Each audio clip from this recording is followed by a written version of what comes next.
Mechanism Monday, Good Grief. If you've been following these sessions, you know that I live for the teachable moment.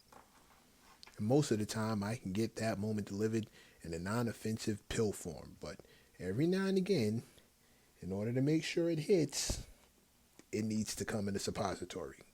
I know, bear with me. See, because I could talk about the black quarterback taking his third Super Bowl in a row, Usher causing trouble with a masterful halftime performance, a Beyonce's marketing move, and the controversy associated with all three. But the reality is, I'm still stuck on the other piece of black excellence, black history, with Killer Mike's Grammy wins and the controversy that managed to cause in spite of the fact that it shouldn't have. See, once again, I'm going to go around the low-hanging fruit of the show is rigged, they don't televise it when it's us, and we shouldn't care about a white institution. That's old talk.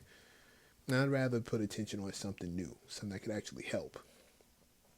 Something like when popular streamer Kai Cenat found out that Killer Mike won Best Rap Album of the Year, he jumped out the virtual window, insinuating that Mike didn't deserve the win over a few of his favorites.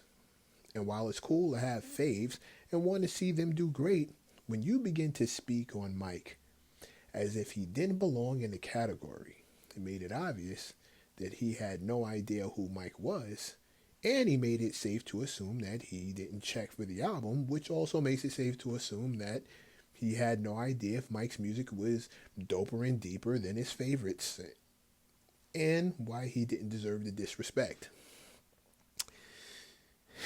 His status, age, and bank account don't make Kai's opinions harmless or above reproach.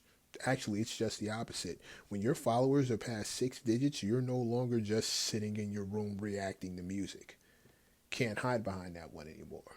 When you make millions, you can no longer hide behind being 22. To quote a superhero, since he does, with great power comes great responsibility and also accountability for the influence that you're enjoying. And there's no way you can expect anyone to be happy with the idea of Kai influencing his age group to insult and ignore anything that's off their radar. The speech is free, but so are the consequences. And you're entitled to your opinion, but not free from the issues that sharing it in the way he did is going to cause. And labeling it old nigga syndrome when the grown call you out on your bullshit is part of the reason that streamers run into credibility issues. But this is why I named this session Good Grief.